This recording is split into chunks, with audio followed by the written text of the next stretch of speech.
Nesse segundo vídeo da série, nós vamos editar um cronograma com algumas tarefas com o objetivo de detalhar melhor as demais funcionalidades. Para editar esse cronograma, nós já preparamos uma listagem de tarefas. E a primeira coisa para organizar essas tarefas é definir os seus agrupamentos. Essas três tarefas, por exemplo, são tarefas que dizem respeito ao diagnóstico. Essas duas tarefas dizem respeito à metodologia, a capacitação também. E nós temos outras duas tarefas no mesmo nível, sendo que o nosso cronograma então é composto do diagnóstico, metodologia de gestão do escritório, operação assistida com a equipe do escritório e a homologação do escritório, que no caso é a nossa entrega final do nosso projeto. Perfeito. Uma vez definido então as tarefas e os seus agrupamentos, nós podemos definir a duração de cada uma dessas tarefas, podendo ser utilizada tanto dias, horas, meses ou até mesmo minutos. Então vou definir que a definição do plano de projeto, aqui ela vai durar 5 dias, análise de maturidade 2 dias e análise ambiental 5 dias. A capacitação vai ser uma capacitação de 4 horas. A alocação dos profissionais para gerir o escritório vão ser realizada durante 5 dias. E o treinamento da equipe será um treinamento de 2 dias. Depois nós teremos 30 dias de operação assistida e por último nós teremos a entrega no nosso escritório.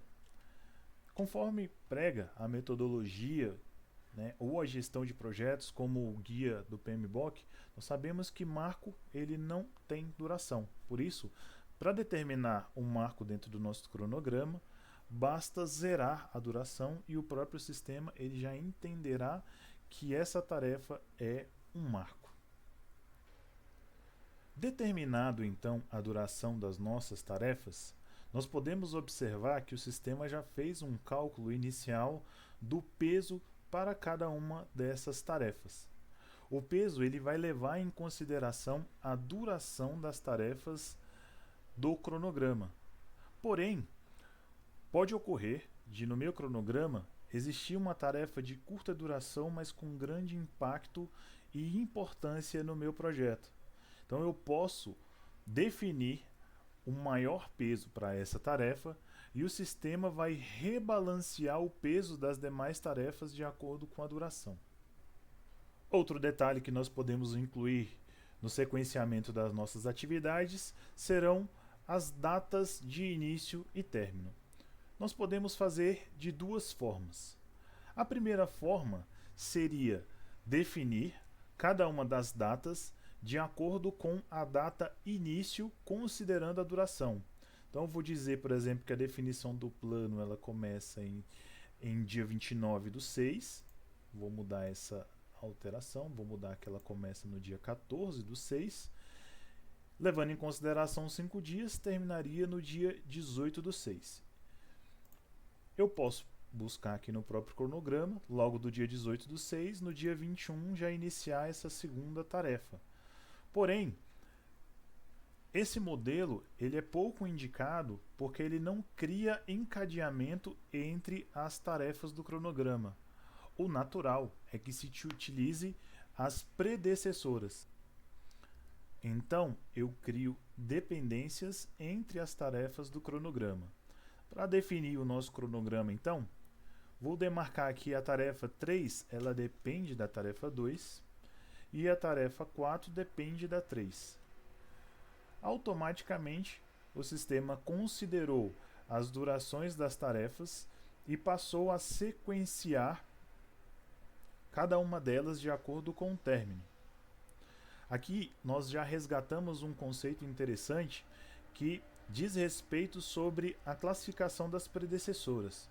Nós podemos ter vários tipos de predecessoras no nosso projeto, sendo ela a término início, que é a mais comum e a que o sistema considera como padrão, a início início, a término término e a início término.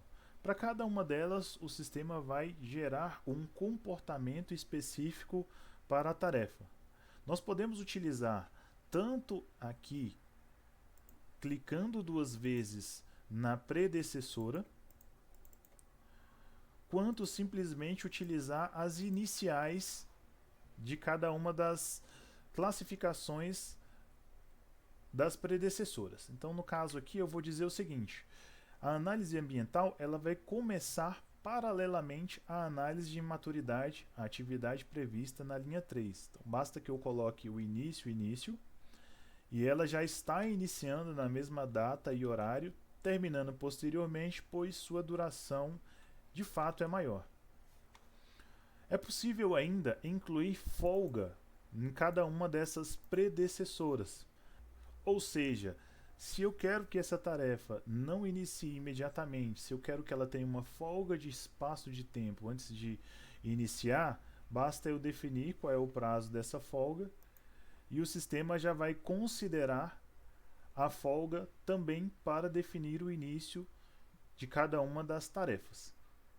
Recapitulando então, nós definimos quais eram as nossas tarefas, definimos a duração de cada uma dessas tarefas, podendo ser dia, mês, minuto ou horas. Definimos aqui o peso, nesse caso o sistema já rebalanceou, mas eu poderia definir aqui o peso, por exemplo, o peso 10 para essa tarefa, e aí nos demais ele já vai recalcular o peso, ok? Nós definimos também, então, o início das tarefas e também já iniciamos a definição das nossas predecessoras. Então, para dar continuidade no sequenciamento das tarefas, vou definir que a tarefa 6 depende da 4, que a 7 depende da 6 e assim por diante. Até que a nossa homologação do escritório ela vai ser realizada e considerada entregue a partir da finalização da operação assistida do escritório.